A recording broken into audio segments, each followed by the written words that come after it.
Welcome all. We've got a few more folks coming in from the waiting room right now.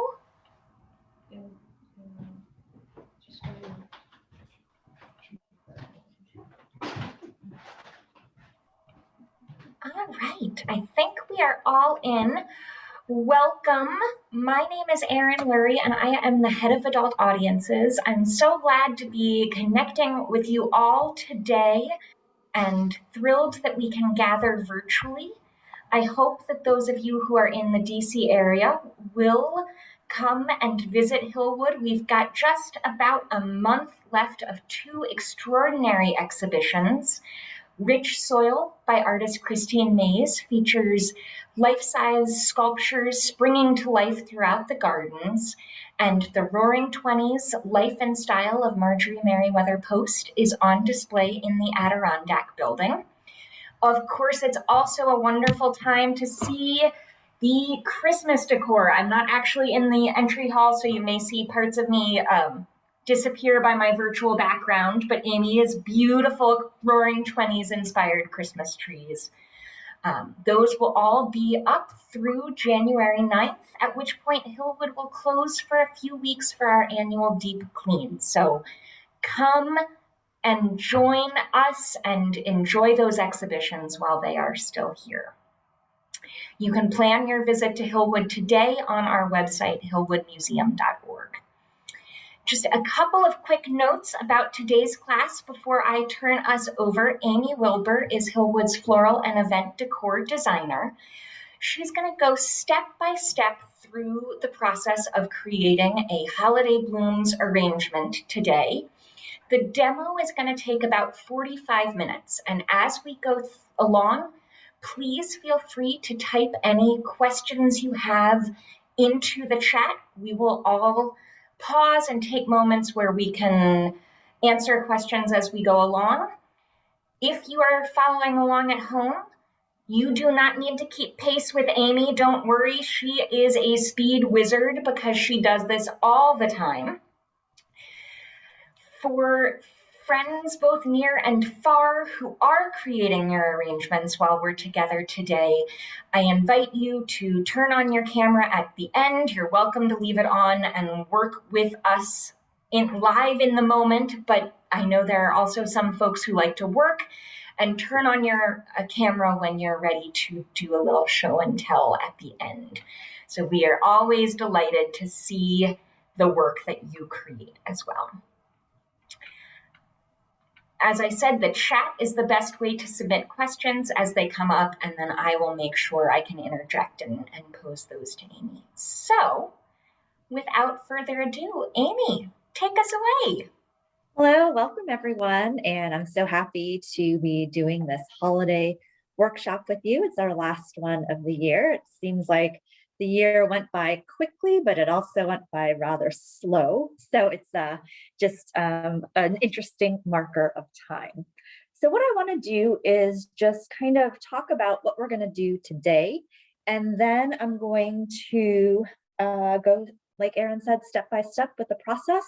And I'll stop along the way in case you guys have questions. But today I really wanted to focus on a holiday centerpiece, something that you can enjoy hopefully throughout the holidays. And again, this will be one of those things where if the flowers tend to start to fade, hopefully the greens will last for a while and you can just sort of pull things in and out to keep it fresh throughout the holiday. So today we're starting with a ceramic container. This is going to be an all-sided container that we're going to do. It's going to be meant to be on the center of a table. And if you want it to be somewhere else, of course, feel free to design as you would like. But the main thing is sort of keeping this to be relatively low and all-sided.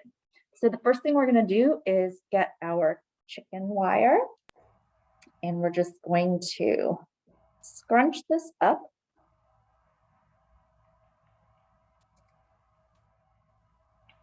And put it into our container. And Amy, we got a question from Karen, who is one of the folks who pre-ordered materials from Hillwood and picked them up. So she's working with the same container you have right there. Okay. And wondered if she needs to be aware of any risk of seeping or condensation on the clay container, if there's any, or if the glaze keeps it from being permeable.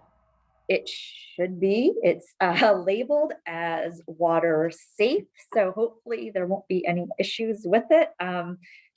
But if there is any kind of concern with that, I mean, I'm looking at it now and it looks like it is glazed at the bottom as well, so it should be fine, but you can always put like a little something underneath it in case you are concerned about it. But again, the description was water safe, so I'm hoping Excellent. that it will be so fine. No need to be concerned, and we'll find out as we go along. Exactly. Thank you.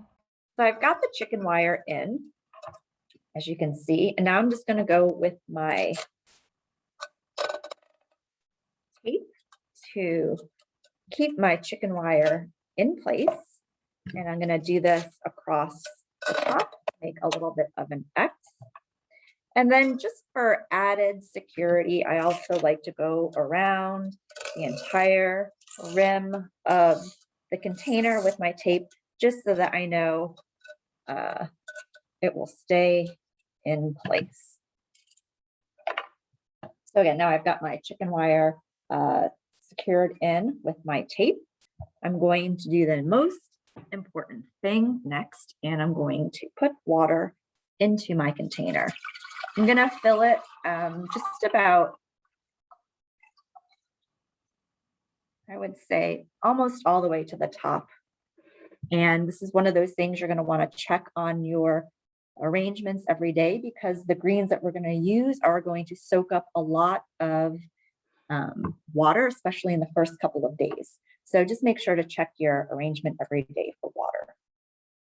I have my container on a Lazy Susan, which is why I can't really see it that well, but you can see that it's spinning around. I'll just tilt this down slightly so you can kind of see. There. I find that a Lazy Susan is very helpful, especially if you're doing an all-sided arrangement. That way you can kind of spin it around and see what's happening.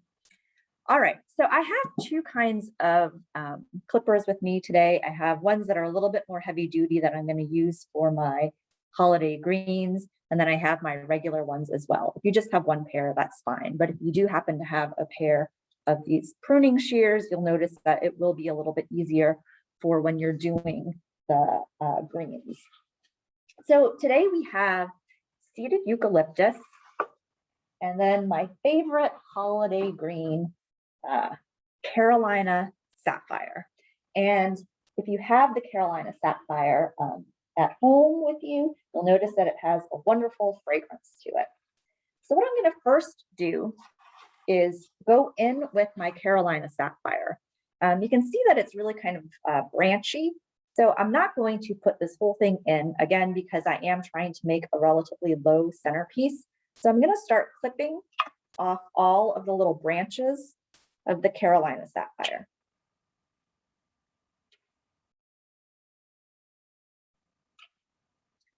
And then probably snip it here. And then this, I'm just going to put off to the side for now. I'm going to cut a couple more pieces. So like this one, it's just sort of like one piece. So I'm going to go in, clip off these bottom pieces. And I'm going to leave just this much, and then I'm going to clip off the big stem part because I don't need that. Can we ask questions as you go? Amy, please submit questions through the chat. That's going to be the best way so that we can keep Amy rocking and rolling. And I was just about to ask Amy if she could share a recommendation for what type of pruning shears you prefer. So the pruning shears that I am using are Felco's. These are Felco number 5. And they're quite sharp and they're fantastic. And they can also be taken apart, so you can also then sharpen them as needed as well. Fantastic. And I will put a link to those in the chat for everybody. Excellent. So after I've done sort of pruning up my Carolina Sapphire, I think I'm going to do one more piece.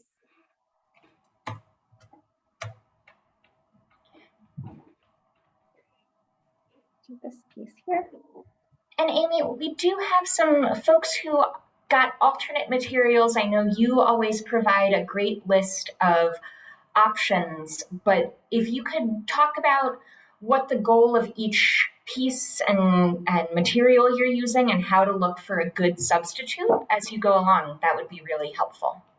Sure. So I'm just doing 2 different kinds of greens for this container, but you can always do more than 2 kinds of greens. The reason I chose the Carolina Sapphire is because I like how wispy it is, and it gives like a really kind of airy feel to it. The same thing with the seeded eucalyptus. I like this because it has these decorative berries on it, but then it also does a nice sort of draping effect. If I wasn't going to use these, one of the sort of traditional greens like the noble fir tip would work really well. Boxwood, I think, also works really nicely in arrangements. I just like to usually have at least 2 to 3 different kinds of greens. That way you just have a little bit of textural variety and color to your arrangement. But again, if you just have like one kind of green, that's fine as well. I chose these greens also because I know that they'll age well. And even if they start to sort of fade out in terms of drying out, they still hold their color and they retain their shape, which is something else that I like about that. Another good substitution would be Juniper. Juniper does the same thing. It has that same kind of textural quality and also has that nice draping feel. Some of the Juniper also has berries on it, which is kind of fun to use as well. And you can also just use any other kind of green that you have that's on hand as well. So, you know, if you could do like 2 different varieties of eucalyptus, or even you could use leatherleaf and something else. I just like to use at least a couple of different kinds. So again, that there is that nice sort of contrast and textural quality to it. I'm actually going to cut one more piece of my Carolina Sapphire. Okay, so again, I said that I was going to be doing an all-sided arrangement. So what that means is I'm going to try and keep it to be somewhat balanced, but a lot of times that doesn't happen just because everything that I typically end up doing ends up being a little bit asymmetrical.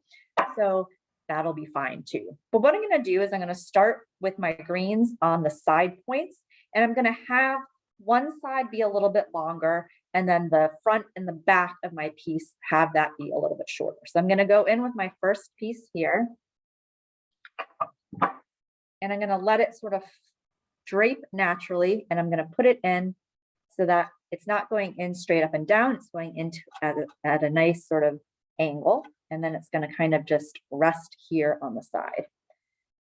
I'm going to take my next piece, and I am going to have this be just a little bit tall. We'll see how that goes in terms of whether it's too tall or not, but I do like the natural shape of this, so I'm going to let that be there.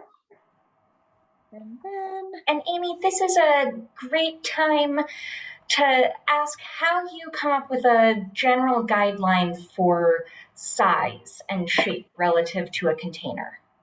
So it's typically 1.5 times the size of your container that you want to do the height and width of your arrangement. But again, you know, we'll see what happens with this one, just because, again, I want it to be a little bit long and low. So it might not actually be the 1.5 times the height. It's going to be a little bit shorter than that. But that's typically what you want to go with, is about 1.5 times the size of your container. The other thing that I'm doing is I am making sure that I'm taking off all of my greens from the stems so that I have a relatively clean stem going into the container. This one top piece is not wanting to do what I want it to do, so we might have to fix that in just a second. And Amy, I know one of the suggested alternate greens was magnolia leaves. Is that something you'd recommend building your structure with now while you're using the Carolina Sapphire, or is that something you would save either as the like eucalyptus equivalent or Yeah, I would save. are we all trying too hard to make sure it's right? I would save the magnolia leaves for your secondary green. And when I go in with eucalyptus, we can talk about the magnolia leaves. But if you only have magnolia leaves, then start with your magnolia leaves. That's fine too. But I would use that as a secondary green. Excellent, thank you. I'm just kind of going in and I'm just sort of placing all of these gals into my container. And right now I'm just focusing in on this right here.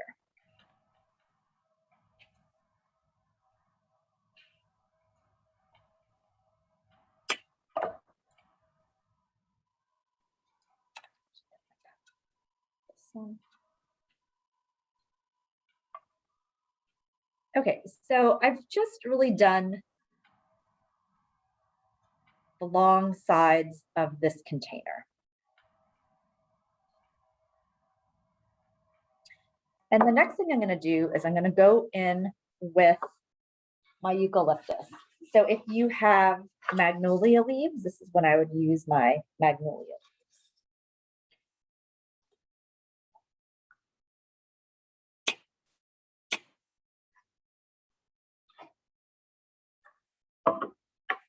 And so you can see, again, this is a nice sort of drapey material. And I'm going to cut this down. So I'm going to snip all of those pieces to make them a little bit shorter. And then I'm going to take these shorter pieces and I'm going to put these onto the sides so that I'm causing this sort of draping feel so that they're sort of hanging over the edge of the container.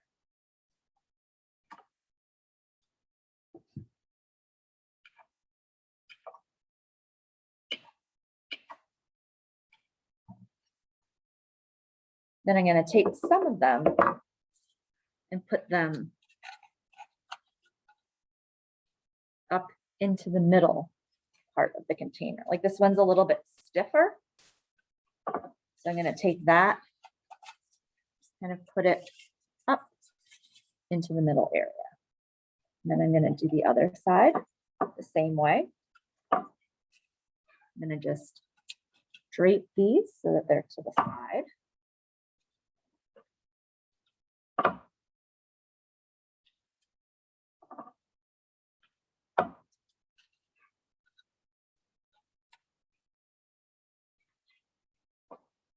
So I still have, I'd only say I've greened about maybe like 65%. You can see that. And I have it again, so it's kind of nice and it drapes down over the side of the container.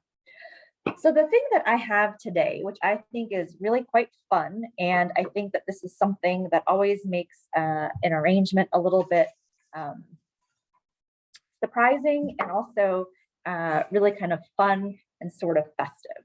I have pomegranates that we're going to use today. And again, if you don't have pomegranates, you can use pears, you can use apples, any kind of fruit that you want to use. But I really like the idea of incorporating some fruit and something that's a little bit unexpected into your arrangement, just because, again, if it's going to be on your dining room table or on the buffet or something like that, I think it's always fun to sort of incorporate some sort of food element into it.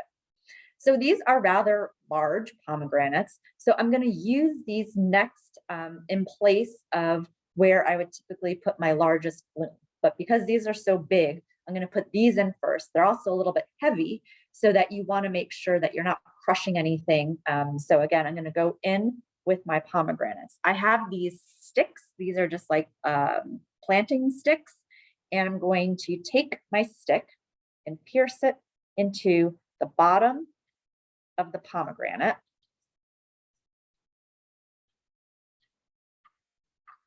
So it's nice and stable. And then what I'll do is just use my pruning shears and I'll cut the length of the stem to where I think it needs to go.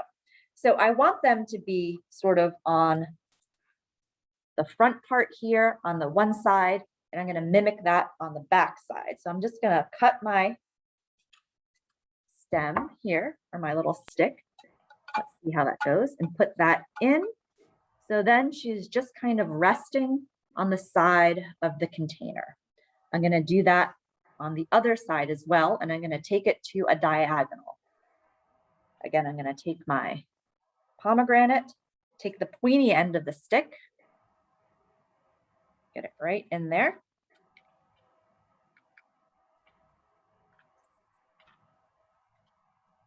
Just want it in far enough so it's nice and stable and secure. I'm going to cut this down again. And then I'm going to place her right in there. So now you have two pomegranates that are kind of diagonal across from each other. I'm going to just move the camera really quick so that you can see the two pomegranates, just like that. And Amy, I know we have talked a little bit before about the rule of odd numbers. Can you talk a little bit about why two pomegranates, not three? So the reason for the two in this particular case was because it's going to be an all-sided arrangement. You're really just going to see as the viewer one side of the arrangement at a time. So when this is all sort of said and done, you'll only see the one pomegranate from the one side and then the one pomegranate from the other side. So it's technically two, but it's going to be sort of an odd, we're still going to sort of triangulate off the odd numbers per side instead of having it be just one-sided. Now, if you were going to do this as a one-sided arrangement and you just had the two pomegranates, I would probably just like tuck them up next to each other or something like that. And again, you know, I always like to go with the rule of odd numbers, but then sometimes I go with the rule of whatever you have, you use. So you're not going to just necessarily discard one bloom because it's then going to be an even number. I love that rule. Yeah. We also have another question about eucalyptus leaves, which are toxic if you eat them, and questioning about how that goes with a centerpiece. The eucalyptus in terms of eating it, or yeah, and I guess one of the questions is if you have pets at home, is that something you need to be concerned about? But I don't know the answer to that, actually. Okay. I mean, you know, in terms of like any other thing that's going to be in your floral arrangement, I wouldn't want to eat anything else that was in it as well. So I would probably stick to the rule of like not necessarily eating anything that's in your floral arrangement, and it's just mostly for show. The only thing that I really know of in terms of toxicity to animals are lilies, but other than that, I don't know. That would have to be something you'd have to probably Google. Fantastic. And we did just get a comment in the chat from Sule saying that she just did a quick look and found that it's not a concern. Okay, good. Very good. All right, so after I've got my pomegranates in, I'm actually going to go in with a little bit more of my eucalyptus, and I'm going to start to fill in some more areas with it. I'm going to use these leaves that I have here.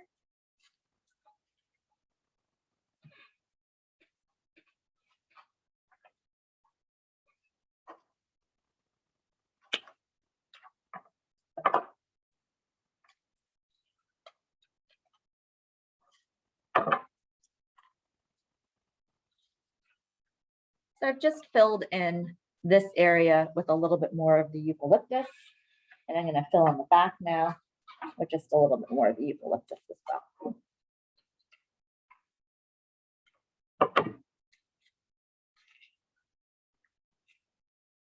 Okay, so I'm happy with all of my greening that I've done. And as you can kind of see, it's sort of going out this way. So I'm going to keep all of these greens as my reference points. I'm not going to put anything past any of my greens. I'm going to try and keep everything sort of contained within this area.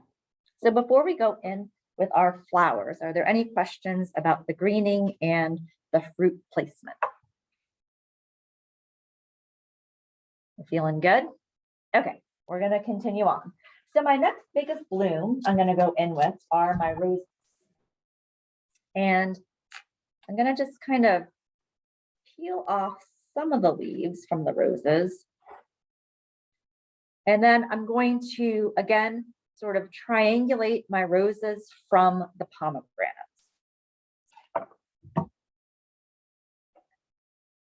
I'm going to cut every bloom. I don't need these anymore. That's a little excessive. I'm going to cut everything at a nice sharp 45-degree angle. And then I'm going to look at my pomegranate here, and I'm going to put my rose, and I'm going to nestle her in there. So I've created 1, 2, and then I'm going to go in with my third one down here.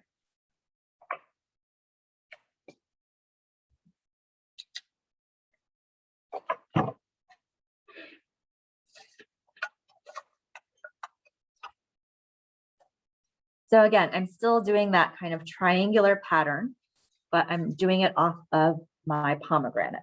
So I'm going to turn it around, and I'm going to now do this side, and I'm going to do the same thing. And Amy, we got a couple of quick questions. Karen asked how you cut the stick on the pomegranate, and you just use your regular pruning shears for that, right? Correct. Yes. And Alejandra wanted to know how many of the leaves to remove. And the short answer is definitely anything that's under the water, correct? Correct. And then with the roses, you'll notice that the leaves, they're kind of pretty, but they'll kind of start to wither relatively quickly. So a lot of times I'll just take off most of the leaves from the rose because they don't look naked because they're clustered amongst all of these other greens. So otherwise I would leave a little bit more on with the roses. So like when I'm looking at this, I'm gonna probably take them both off and have the naked stem because I'm gonna be nestling it again up in here so that you're not even gonna see any of those leaves from the rose.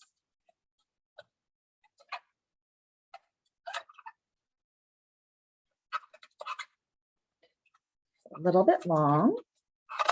The one thing that I love about the chicken wire is that you can pull the stems in and out relatively easily. Okay, so again, I'm still doing that triangular pattern with my roses.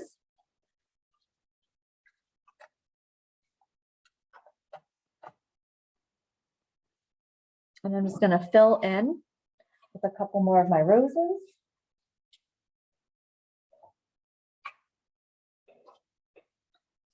And now I'm going to look more towards the sides to see where I need to put some blooms.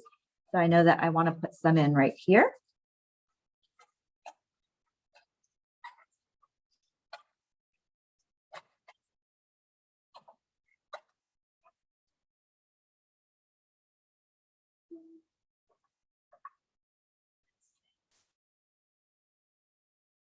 And I'm going to put one more right here.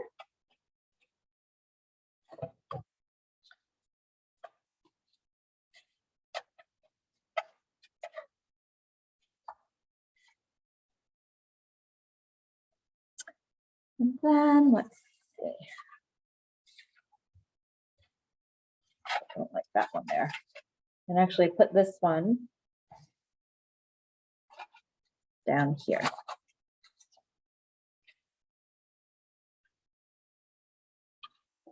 Okay, so I'm good with my roses for now. So I've put them, again, I've kind of made this little triangular pattern now with my roses as well. So I have 1, 2, 3 here. And then I have 1, 2, 3 here on the other side. And I'm going to leave it like that for now. Even though I have some more roses right now, I'm just going to use those that I have in play. Are there questions about this so far? Are we good? So far, so good. Okay, perfect. So I'm next going to go in with my carnations. And if you guys got carnations from me today, you'll notice that a lot of them are very tight. So if you want to open them a little bit, you're just going to gently squeeze, and then you can kind of just lightly unfurl them. And these will start to open even more as the days go on, but you can then sort of open it up slightly like that. I'm going to fill in some of these areas down here with my carnations.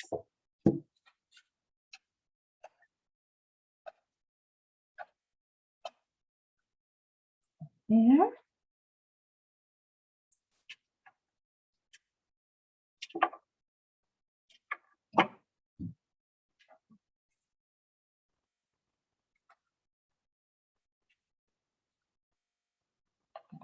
There.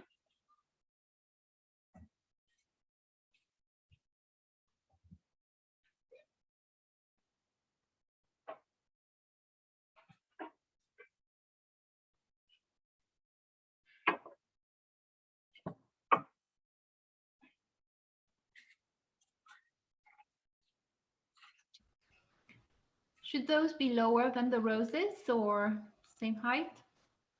So I like having the carnations a little bit lower than my roses. Yes, that's an excellent question. And when these start to open up, they'll sort of fill out the space as well. And you'll notice that the roses will continue to open, which is why I have them at different levels so that they don't crowd each other out once they all start to open in full bloom.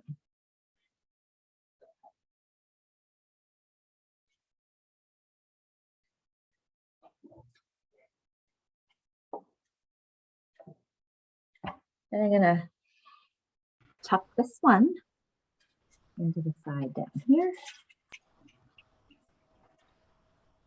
And the reason I chose everything sort of to be in the same color palette is that it makes for, I think, a really easy way to then go in and replace things that need to be replaced. And so that you don't necessarily have to worry about, you know, oh, I don't have any more of the roses, but you can fill it in then with some more carnations or something like that. So it just, I think it makes it easier for substituting things out, because if you're designing with like a multitude of different colors, it then becomes a little bit harder to try and replace things exactly where you want them to keep the design the same. Amy, we just got a question from Lisa about wholesale floral markets, and I know that's come up before. One of the places that you can that anyone can go to in the DC region is Potomac Floral. But can you remind me if there are other wholesalers? That's the only one that I know of in the DC area, especially like this time of year. I mean, during the summer, I would say there's a lot of farmers markets, but right now, I think that's the only one that I know of. I know you've also talked before about going to Trader Joe's or Safeway or Whole Foods and Correct. using those as materials in arrangements at home. I was actually just in Whole Foods the other day, and I did happen to see that they had like seeded eucalyptus, and they had some of the winter greens, and of course they have, you know, tons of like binding roses and carnations and ranunculus. They have, you know, you can find them there. You can find them at like Safeway or something like that. So I think a lot of these flowers also are things that you can then find in order to replace anything that needs to be replaced as well. Thank you. Okay, so I'm happy with what I have so far in terms of my roses and my carnations and my pomegranates. So the next thing I'm going to do is go in with my ranunculus. And the ranunculus are small and they're kind of delicate, which is why I've decided to select those sort of towards the end. And they're also a lot smaller. So I'm going to use them kind of in a long sense. So I'm going to have these be up higher than both the carnations and the roses. So these are a thinner stem. It's a much smaller bloom also. And I love that this one is doing its own thing. So I'm going to let her just kind of be a little bit silly like that.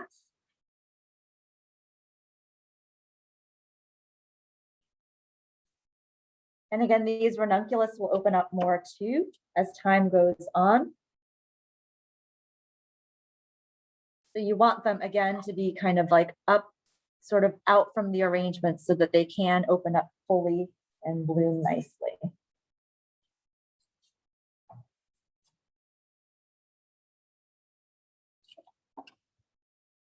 And with these, I'm going to do more of them kind of off to the sides.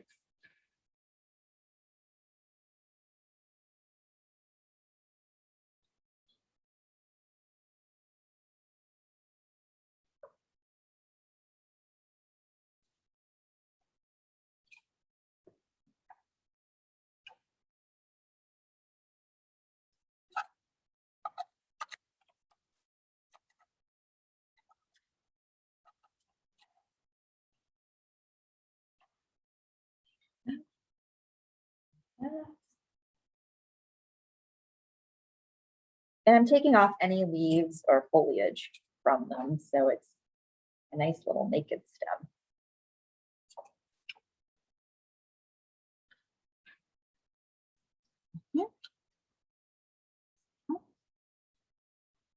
I'm going to kind of let this hang over the sides slightly. I'm just going to go in with a couple more.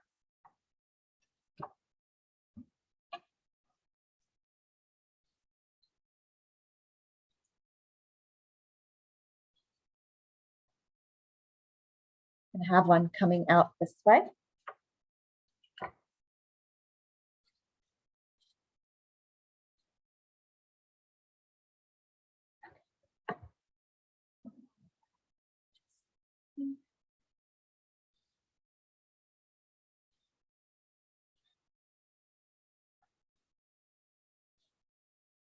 Fill in with a couple more of the ranunculus because they're just so fun.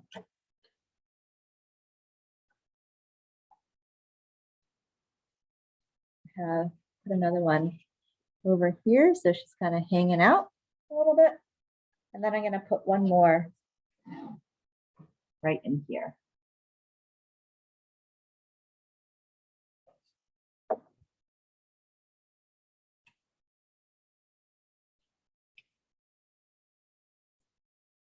Right, what did I say? Okay, we're going to put the last one right in there.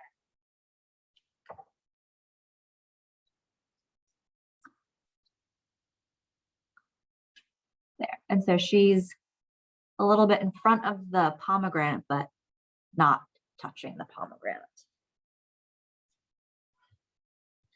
Okay, so I am happy with what's happening with my flowers. So are there any questions at this point with the flower and the fruit aspect of this? Are we doing well? No new questions yet, but we did get a reminder that Eastern Market has a lovely flower market.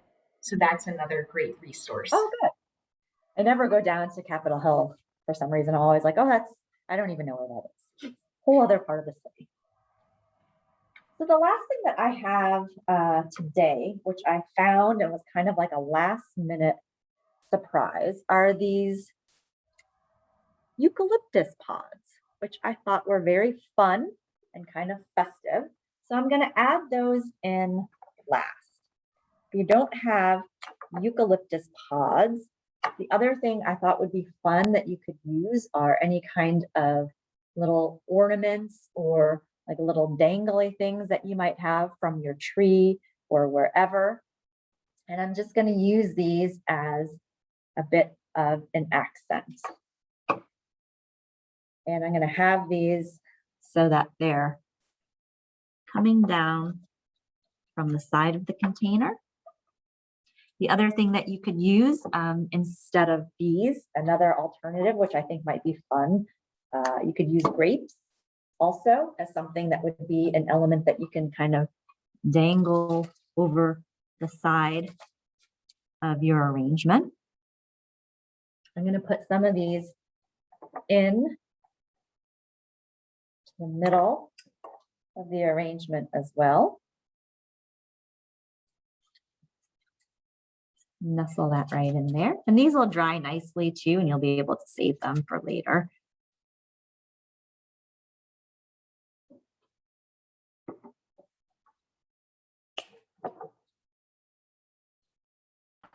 Is that the case for the magnolia leaves as well? Do they last, or can you keep them in a long time? Magnolia leaves will dry eventually, and the one thing that's nice about the magnolia leaves is because they are that brown velvety. I would use more of that side as the display side, especially after when they start to dry. And I'm going to just do one more. I'm going to hang over here at the side like this. I have that there. So now I'm going to go and I'm going to look at my arrangement from the bottom and see if there are any areas where I need to fill in with some greenery. And I don't like this sort of bald spot here without any greenery. I'm going to go in with some more of my seeded eucalyptus.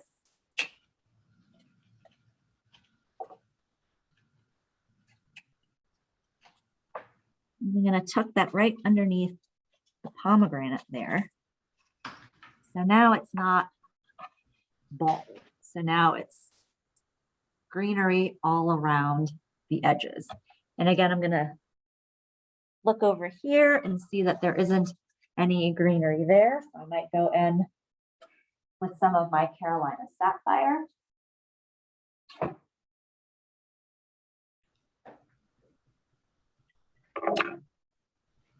I'm going to tuck that underneath the rose there so that there's some greenery down there as well.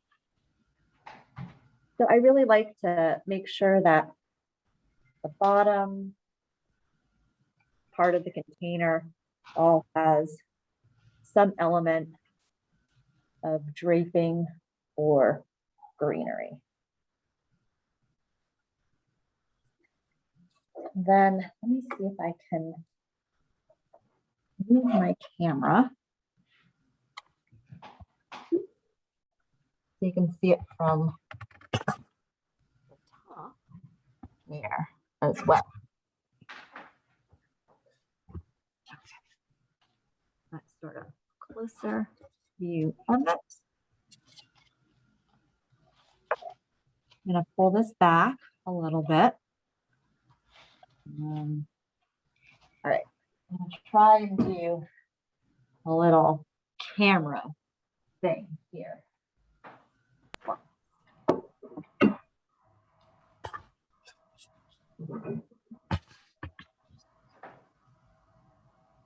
So there. So I think this is a better angle that you can see the whole arrangement. I love it. That looks great, Amy. I'm just going to move some of this off to the side. Yeah. A piece of fabric that come off. Now, I think it's a better probably view of the arrangement. Maybe. I know sometimes when you're working in the greenhouse, the backdrop gives you an entirely different picture, but I think your home is so beautiful that it is easy to see either way. And Harry just chimed in the chat saying it's so festive and very, very beautiful. Good. All right. So what questions do you have about any of that? While we wait for some questions to come in, I know some of the folks who have been working along at home are getting close to being ready to do some show and tell. If you fall into that category, even if it's not quite finished, feel free to go ahead and turn on your camera and we'll take turns spotlighting folks.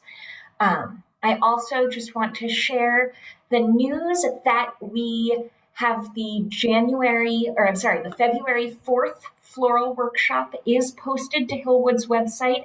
That's going to be our next virtual floral, and you can purchase materials in advance from Hillwood. We did just get a question from Rhoda about whether you always start with greenery rather than flowers. Mostly. I would say that 90% of the time I'll always start with greenery, because when I'm using chicken wire, you'll notice that the chicken wire has like rather large holes in it.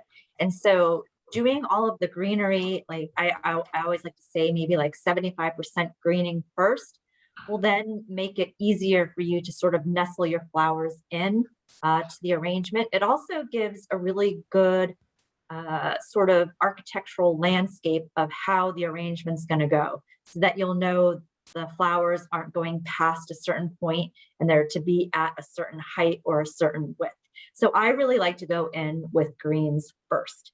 Of course, there are the times that I'll do flowers first, but I would say that the majority of the time, anytime I'm making any sort of arrangement, especially for the mansion as well, I always go in with greenery first. It's a good question. Excellent. And Emily just asked about the video for this program, and I was so excited to answer that my fingers were flying inartfully. The video for this program should be added to Hillwood's YouTube channel. My guess is by the end of the day tomorrow. It may be up there earlier than that, but our amazing and silent partners from IT will have their work cut out for them. They'll trim the video and get it all nice and posted and ready for us soon. Excellent. And again, I think with arrangements like this, where you're able to have greenery that's going to last a bit longer, it will be nice that you will be able to just sort of, with the chicken wire, be able to pull things in and out relatively easily to then replace for your holiday gatherings. And again, if you're not into red per se, you could always do this with a whole different color palette as well. I think that the monochrome color palette is easier in terms of replacing your flowers. So, you could always go in with like all greens, or you could do like all white flowers if you wanted to do something like that as well. And you could do like green pears instead of like the red pomegranates, or you could go in with like green apples, something like that. So I think that there's a lot of different things that you could do to sort of interpret this. But I do think that using the fruit in this arrangement is kind of a fun and unexpected surprise. I agree, and pomegranates are always a great celebration of the new year and promise of the spring. Yes.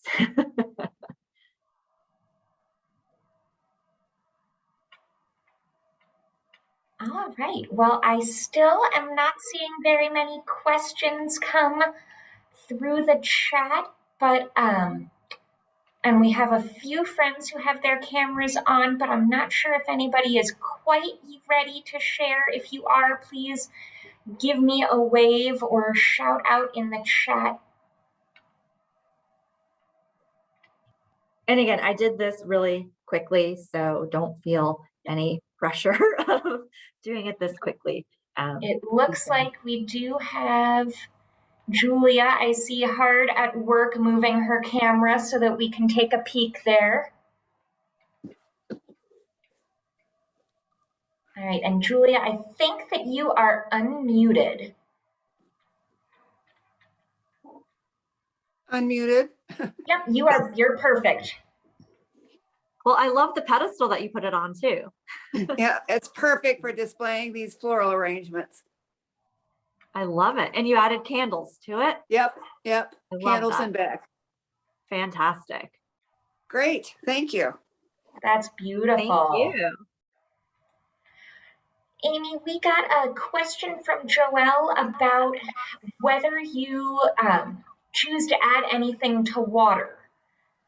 So I did not put anything into the water. I think that you can, if you have like those little floral packets that you get from flowers, like from the grocery store or whatever, definitely put them in. I typically never put in anything just because I'm used to not putting anything in because we don't use any sort of thing that could potentially be stained or sticky in the mansion. So I just kind of across the board don't use anything in the arrangements.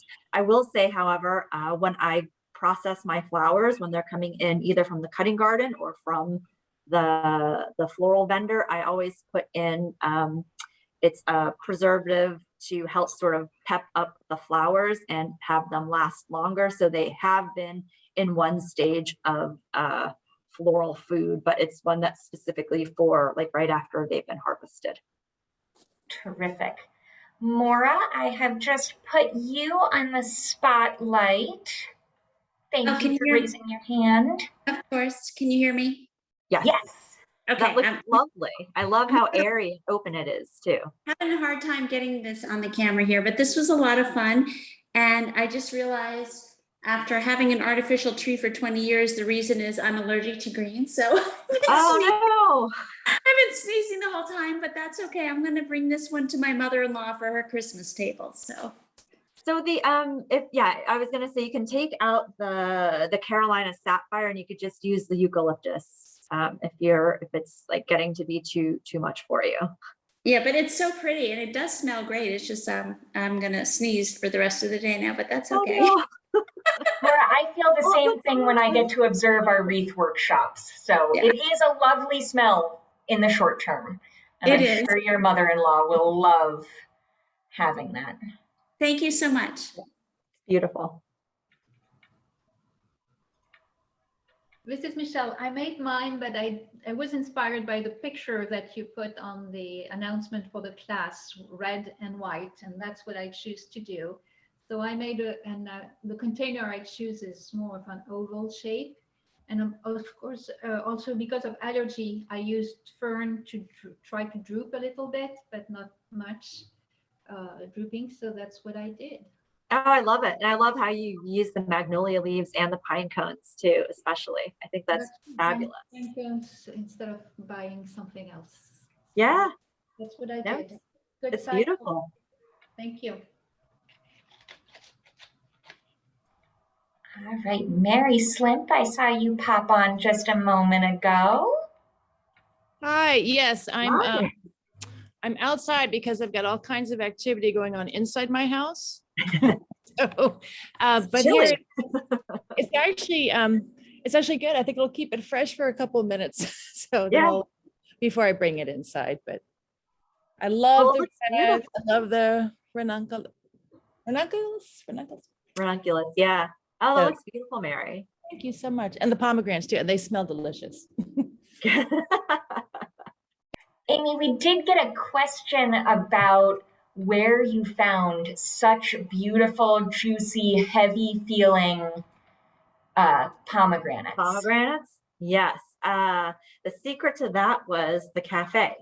The cafe ordered the pomegranates for me. They came in yesterday, I believe.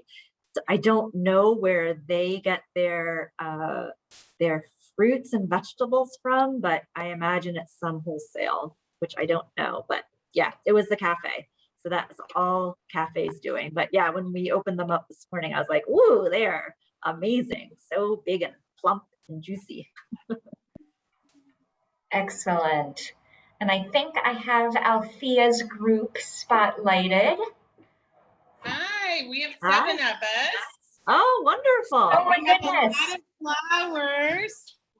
There's two people still making their arrangements over here. Hello. Yeah. Okay, and then we have, let's see. Thank you. More people here. Okay. See? Let's see. Trying to, is that good? Oh, wow. They look fantastic. There's some on the coffee table. Am I showing it? Can you guys see? Yeah. And then, Yeah. do you see that? Another. And one more. Oh, wait. Is that the, can you see? Yeah. Yeah? Yeah. So we Oh, I got love it. a lot of arrangements. And a I whole love group. that you guys were all doing it together. That's so much fun. Yeah, we did last year too, but we were outside last year. Yeah. A little cold this year. A little bit. Yeah. Yeah. Oh, they all look wonderful. So it's our book club, and we've done it every year, and we'll be thinking of you all when we look at our flowers. Great. Thank you. Fantastic. Yeah. That's wonderful. Thank you All right, very Anna. much. Well, and we are looking forward to seeing folks. I know I'm seeing some messages in the chat as folks need to head out to their next obligation. We will continue with my favorite part of show and tell for as long as we can be together, but just wanted to say that I want to second all of the warm holiday wishes that I'm seeing in the chat, and that Amy and I are looking forward to connecting with many of you again in the new year. Again, February 4th is our first 2022 virtual workshop. Karen, that looks beautiful. Thank Gorgeous. you. It was a lot of fun. Good. Yeah, I it looks. probably will add a third pomegranate. I think it'll make me feel better. Because it's supposed to, it's, I don't know, the odd number makes me feel better. I think it's supposed to be, you know, it's good for the arrangement for 360. So I think. Good. Yeah, and of course, another you know, pomegranate. I would say add in anything else that you want to, or subtract anything that you don't want. But again, yeah, go get yourself a third pomegranate if that's gonna give it a sense of balance for you. But it looks wonderful. All right, and it looks like Sarah and Molly are ready to share. Us? Yes, so lovely bouquet. We love it. And you gave us so much material.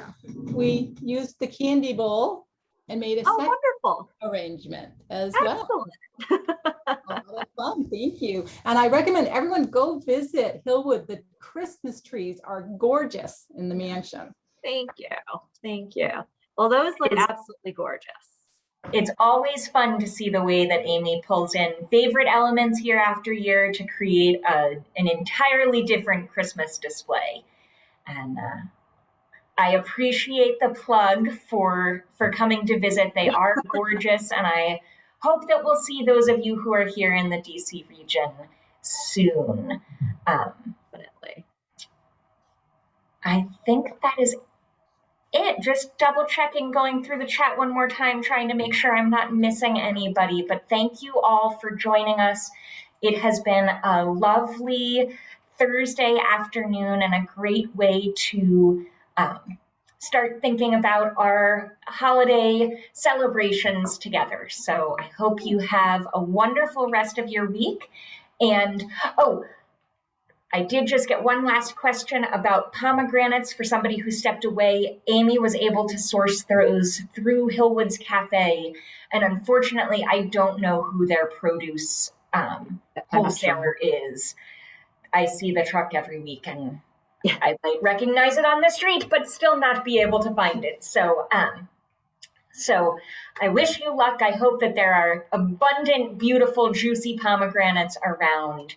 And Amy and I look forward to connecting with you all again in the new year. Yes. Have a wonderful holiday. Thank you guys all.